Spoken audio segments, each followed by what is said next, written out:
Hey guys, it's Doc Vinyl again. How you doing? Today's gonna be a different show. A couple of suggestions from John over at Max J. Gonna talk a little bit about some of the things that I purchased there, my collection, and then talk about some collections I had in the wild. And I think today we're gonna do collecting and pressings, different things on vinyl. And I pulled a bunch of stuff here. You'll see my collections right here. I have about 700-800 albums, give or take, more over there. I pulled a bunch here. Some I recently purchased, some I purchased a while ago, and some that I went through them recently, and some of them are rare pressings, very interesting stuff, rock, jazz, all different genres. So I thought I'd get into that and identifying collecting first of all and why you collect. A lot of people collect for, some people collect first pressing, some people collect picture discs, or they collect all a particular band, what have you. My particular case, I try to get the best recordings, which are generally first pressings, not all the time, because sometimes you can get a later pressing that's really good. Like some of the new Pink Floyd stuff are remastered from the analog tapes. You can't get much better than that. The things to watch out for, though, is that with new pressing, sometimes they will be pressing it from a CD or from a digital source. And in many cases, it's basically pressing it from a CD. So it's just the format you're paying for. It's not like you're getting actual vinyl. So for me, to kind of negate that, if it's an older band, especially if it's pre-1985, I tend to buy early pressings. The earlier the better. Not necessarily the first pressing, because in some bands it can be prohibitively expensive buying the first pressing, like Led Zeppelin 1, 2, 3, first pressings, UK, forget about it, look at thousands of dollars. But you can get a solid, decent US pressing for good money, and you know that those were pressed from analog tapes because they didn't have digital sources back then. So you got to be cautious when you're purchasing new vinyl. I am to a certain degree, because sometimes you're just buying a CD pressed to vinyl, so it's just basically a CD on vinyl. You're just paying for the format, and that's kind of expensive if you think about it. You're not getting anything specific. Let's look at some of the stuff I've gotten over the years. Some of these I've inherited. This collection is large because it's morphed over the years, and I've had it. I'm going to start alphabetically through different ones. First one I'm going to show here is an interesting Ginger Baker's Air Force. Good stuff. I mean, I love Ginger Baker. You know who he was, the drummer in Cream. These are really interesting albums. These are Presswell pressings, as you can see from Atco right there. This is Ginger Baker Air Force Volume 1 and 2. It's 4 albums. It's quite a bit. He played with Steve Winwood, Rick Gregg, and this is this amazing band. The music is great, but I'm going to talk about the pressings. These are hard to get in good shape in the wild. I bought these actually at a yard sale, which is really interesting. These are worth quite a bit of money, actually, if you can find the Presswell pressings, which these are. These are the Presswell pressings, as you can see. It says right here on the bottom of the number, it says PR. I don't know if you guys can see that, but that's PR, meaning Presswell. If you go on Discogs, you can see these are kind of expensive. So pretty cool. I like Ginger Baker. I got them. I lucked out because they were inexpensive. I picked them up because I'm a big drummer guy, and Ginger Baker to me is like amazing. So they're not really popular albums, but their rarity makes them something collectible. To me, I'm not a collector. I'm more into the music, so I wanted the music. Because Steve Winwood's on here, Rick Gregg, Dave Mason. There's some great jamming on this. So that's what I was after. A lot of people like it for the art and the folds. I mean, it's like, these are just amazing. I was just blown away when I saw these. Look at this. I mean, this look, it was never played. I mean, look at this thing. I mean, this is from 1971, 70. I mean, this is the artwork is amazing. The inner sleeves, still the original Atco inner sleeves. I mean, yeah, so I was just like, whoa. I mean, for $5, you can't go wrong. I mean, I went on Discogs, and, this probably worth, in this condition, probably about $70-80. I wouldn't sell them. I'm not into, that kind of thing, but I'm just saying. So that's one right here. I'm going to start off like alphabetical. So that's Ginger Baker's Air Force. Cool stuff. Kind of a cool collecting little thing going on. The next one I got here is this one I bought online a while ago. This, of course, is Rubber Soul.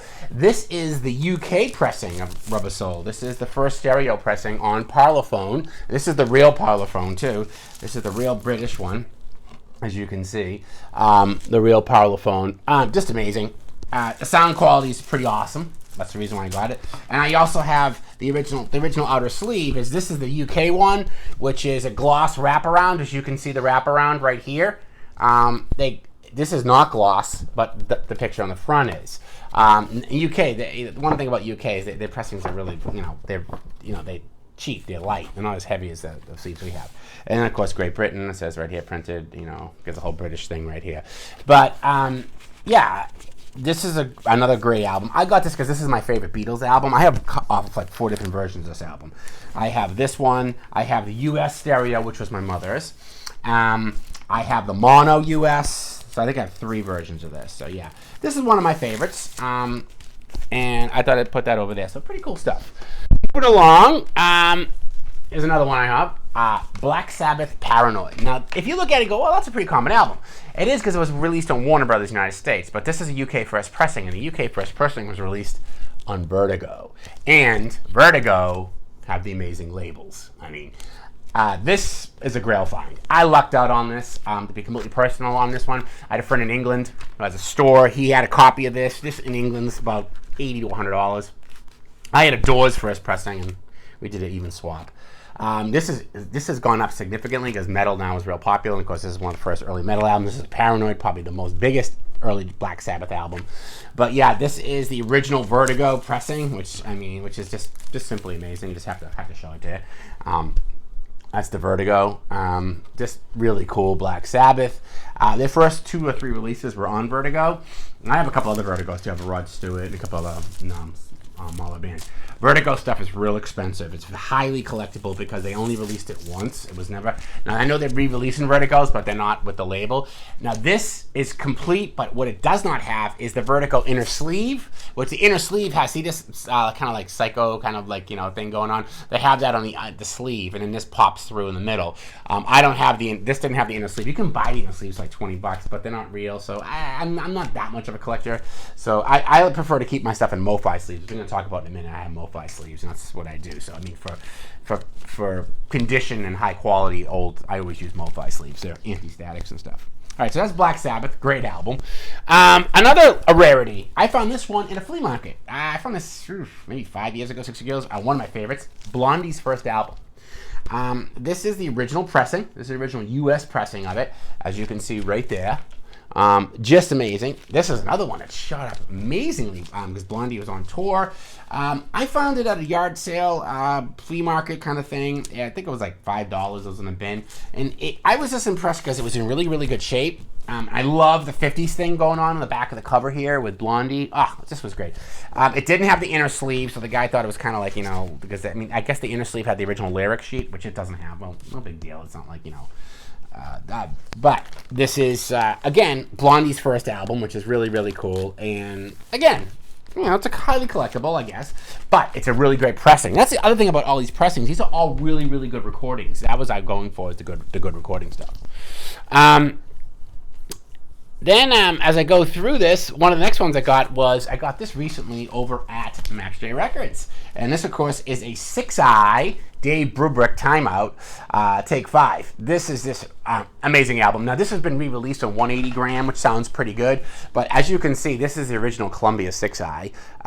Very intense. This was this was an expensive album. Wasn't terribly expensive, but he gave me a great deal. Of course, John always does. He's awesome, by the way. A little shout out to John.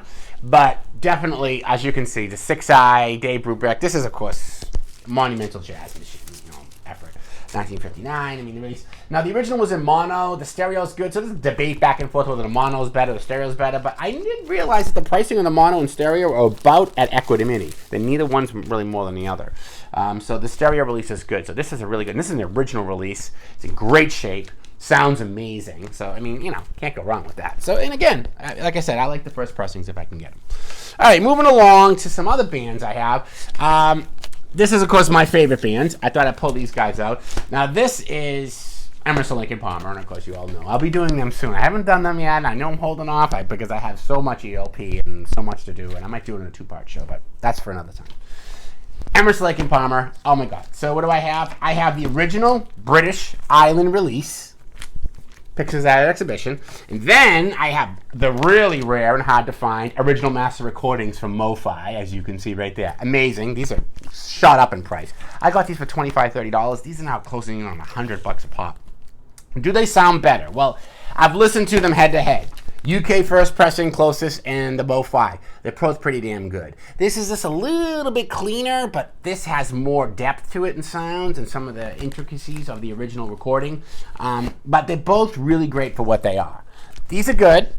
Excited. But what I was really excited about is, of course, Tarkus, one of my favorite albums by ELP. I have the original Island. As you can see, this is the UK press Island.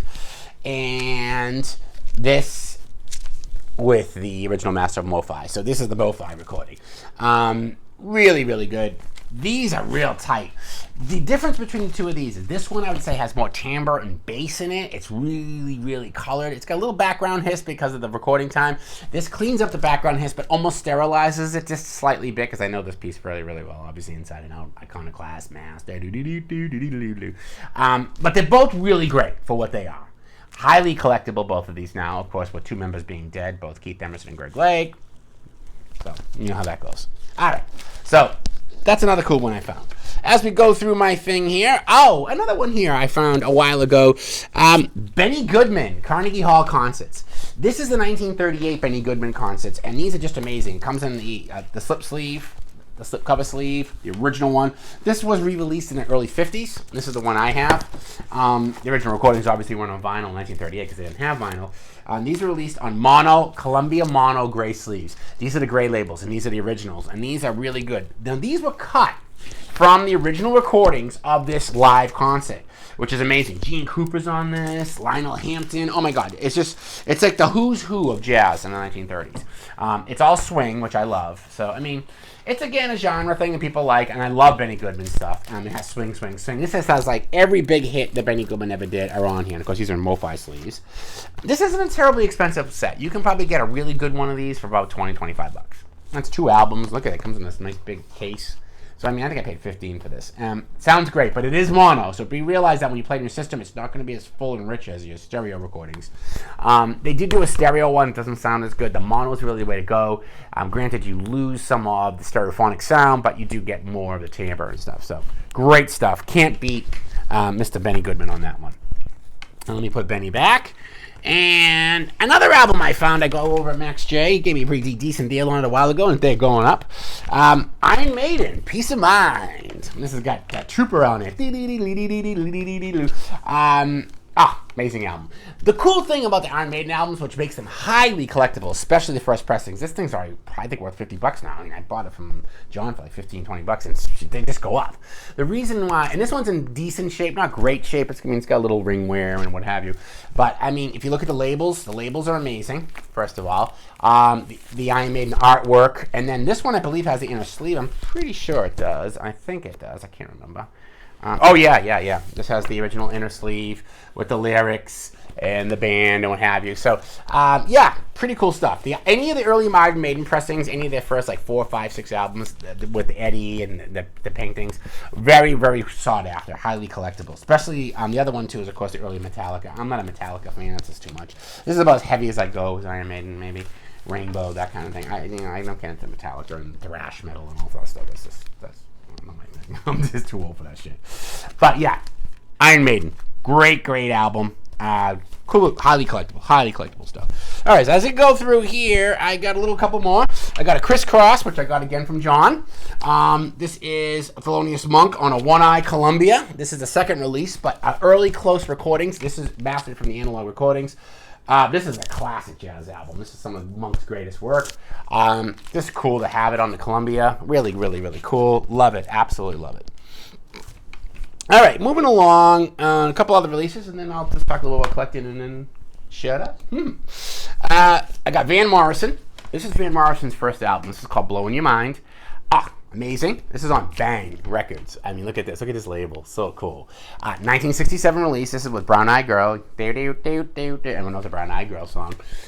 It's a decent recording. I just played it today earlier. It's a little hissy here and there. I got to clean it up. I mean, you know what I might try, actually? Some people said that you can use wood glue to clean and get all the little pizza dust out. I might try it. I don't know. I don't want to wreck the album, but this, again, is a first release. This is the first pressing. Really cool stuff. I love Van Morrison, so this was really cool to get. I got this online. Really good stuff. All right, moving along to some of my other stuff. This was a recent purchase from, very rare, from Max J. And this, of course, is Queen. And this, if you notice closely, is a promo. This is Sheer Heart Attack, Queen's third album. And this is the promo label, as you can see, with the white don't know if you guys can read that.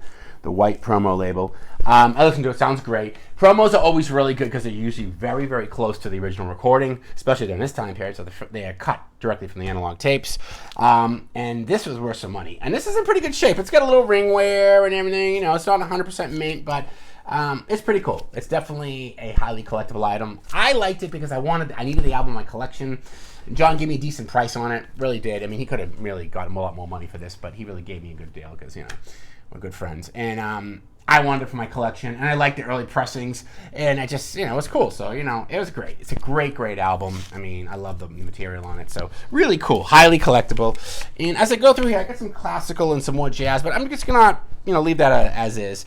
I have other albums like Roxy Music here. This is a Roxy Music. These are kind of re-releases of stuff. Like I was saying earlier, if they cut from the analog tapes, which these were, sometimes it's worth it just to spend the $20, $25 to buy the new album rather than trying to buy, like, you know, a first pressing Dark Side of the Moon for $800 or whatever. Because the new ones are really, really good. And they're clean and they're new. Now, the other thing that I talked a little bit about is that if you notice on most of my stuff, I keep them in MoFi original master sleeves. To me, if you're going to collect or have decent albums, I mean, if it's worth more than $5, $6, $7, $8, $9, $10, anything over like $5 to $10, I put them in these. It just makes life easy for a couple of reasons. One, they are a little bit expensive. I mean, for 50 of them, it's $20 for 50 of them. But, you know, you figure, hey, you know, what the hell? It's worth it. To me, it's worth it for two reasons. One, it reduces static. It really does. Those paper sleeves, I've had a couple of those. I have a couple albums still in here that have them. There can be little bits of paper get on the thing. You got to brush them off, and they create static. They're problematic, the paper sleeves. They're not really my favorite. But these are good. These are pretty good. They're definitely worth it. And, of course, John has them at Max J. Definitely check them out. $20 for 50 of them, definitely well worth it. And I use them for almost everything. And, I mean, there's a lot of other albums I have. Like, I just saw this off the top of my head. I got this old Benny Goodman combo. I got some Lionel Hampton stuff. Again, a lot of the material I have, I try to buy the best pressings for the recording-wise, because I have a relatively decent system here. I mean, I run a Thorens turntable and a Denon amp and, you know, Snell speakers, but... so it pretty much reveals most of the source material pretty well. But I like good recordings because to me, if you're going to collect vinyl, what's the difference between CDs and digital? I like the charm of the vinyl. So to me, it's getting it closer to the first pressing, is getting it closer to the original master recording. So that's how I look at it. So hopefully you say, oh yeah, there's another one. I just have to. I mean, come on, it's Emerson, Lake & Palmer. This is another rare one too. I got this one in Great Britain. This is Emerson, Lake & Palmer's debut album, 1970 release in Great Britain, 1971 release here. But to know it's a 1970 first pressing, cut directly from the analog tapes, is when you have the Pink Island.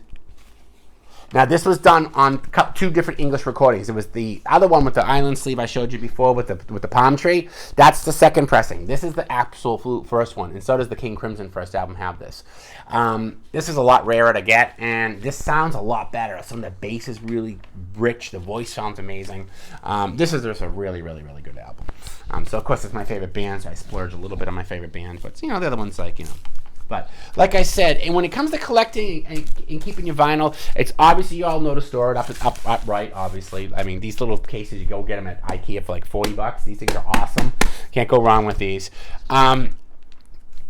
And, you know, I use the vinyl sleeves from Vinyl Styles, which are really good. Yeah, I got them right here. I'll show them. You know, I get these at Max J too. See, these are Vinyl Style sleeves. These are great. They got 100 of them. I buy them by 100. A lot of people can buy them by 50, but to me, I just buy more because I figure I'm always going to use them.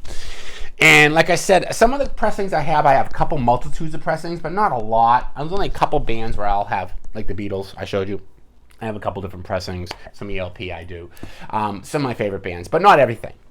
And that's to hear the different recording differences and what have you.